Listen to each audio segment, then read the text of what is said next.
à quoi est-ce qu'on a affaire dans la situation dans laquelle nous vivons tous, par exemple celle de la France en ce moment? Est-ce qu'on a affaire au fascisme? Est-ce que c'est ça qui vous pose des problèmes tous les jours aux uns à vous, les uns les autres, moi-même?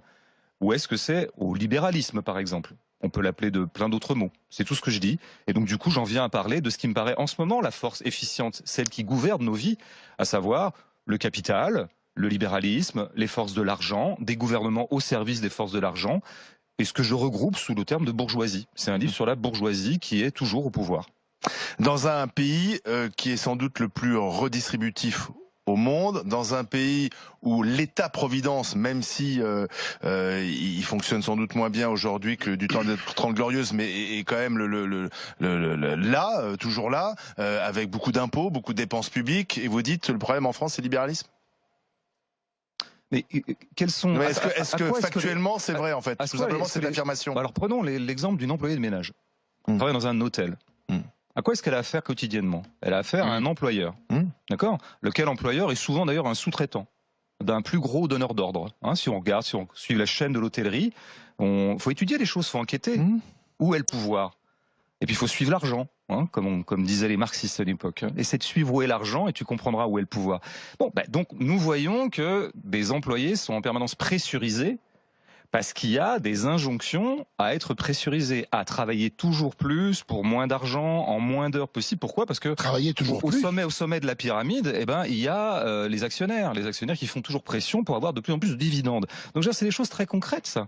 Après, vous pouvez me dire la redistribution. Basique, oui. Je suis bien d'accord pour dire on est un État plutôt redistributeur grâce aux luttes passées qui ont arraché ça. Il y a des luttes qui ont arraché ça. Hein, c'est pas les dominants. Non, mais on adore se présenter comme être dans un pays ultra-libéral alors qu'on est un pays au contraire où l'État est partout.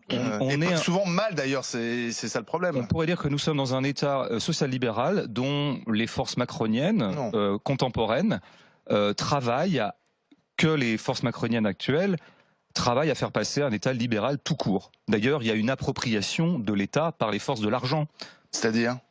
Vous le savez bien quand même. D'abord, nous avons un président qui a été mis au pouvoir par un certain nombre de grands capitalistes. Je crois que tout ça est absolument documenté. Donc il suffit de se renseigner. Je renvoie par exemple au très très bon livre qui n'a pas trouvé d'éditeur comme par hasard de Juan Branco qui s'appelle Crépuscule et qui détaille de façon très factuelle la façon dont Emmanuel Macron a été promu par les forces de l'argent. C'est un militant, mais je veux dire, ne renversez pas le propos. Il n'écrit pas ça parce qu'il est militant. C'est parce qu'il découvre tout ça qu'il en conçoit une certaine conviction politique. Mais c'est le suffrage universel qui a porté au pouvoir Emmanuel Macron. Oui, mais qui est un suffrage tout à fait biaisé à plein d'égards. Si vous n'y participez pas, c'est sûr, déjà, s'il n'y a pas votre voix, vous laissez les autres... Oui, je laisse les autres jouer à ce jeu médiocre, c'est vrai, je me suis sorti de ce jeu médiocre depuis quelques années. Pourquoi? Vous votez plus depuis 2005?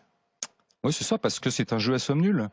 Je constate, je suis quand même assez vieux maintenant, donc j'en ai vu des élections présidentielles, entre autres, puisque c'est ça le fleuron de la démocratie, c'est l'élection présidentielle. Moi, je considère que c'est la lie de la politique, l'élection présidentielle, c'est ce qui nous rend tous médiocres. Ça tire tous les débats vers le bas, et c'est jamais qu'une espèce de compétition sportive qui est glosée d'ailleurs souvent avec énormément de métaphores sportives, ce qui n'est pas étonnant. Hein. Et après d'ailleurs les gens sont souvent déçus puisque celui qui est élu devient très vite impopulaire. C'est une machine à créer de la déception, on le sait bien. Alors moi ça m'a déçu 1, 2, 3 fois, mais en général j'aime pas être déçu trop longtemps, donc j'ai arrêté, je me suis sorti du jeu et j'invite tout le monde à faire comme moi et c'est ça qui pourra peut-être créer un chamboulement intéressant.